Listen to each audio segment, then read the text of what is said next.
Bəzi hədislərə nəzər etdikdə görürük ki, dünyanın qeyri-sabit olması barədə bizi məlumatlandırır.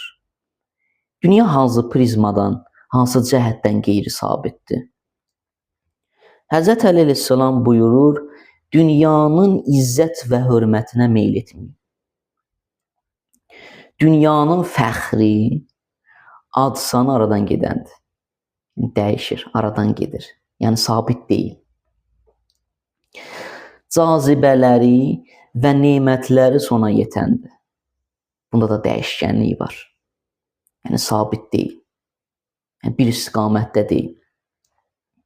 Nemət verilir, yəni bir gün bitəcək bu nemətlər.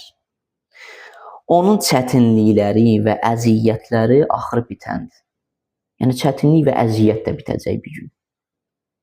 Sabit deyil, qeyri-sabit. Onda olan hər bir müddət sona yetəcək. Məhduddur, əbədi deyil dünya. Onda olan hər bir diri fani olacaq. Qalmayacaq ki burada. Əbədi yaşamayacaq ki. Fani olacaq.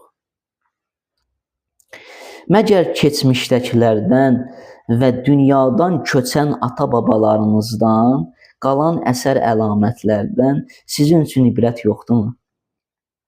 Həzrət Əli əleyhissalam deyir. Yəni ibrət almırsınız, gördüyünüz o ata-babalarınız indi yoxdular, fani olublar, dünyasını dəyişiblər. Deməli, sabit bir dünya çərçivəsində deyilik. Qeyri-sabitdir bu dünya çərçivəsi. Məgər görmürsünüz gedənlər geri qaytarılmır? Qaydılmır. Qayıdış yoxdur. Və qalanlar öz yerlərində durmurlar. Biri xəstəliklə gedir, biri ömrün tamamlanmağı ilə gedir.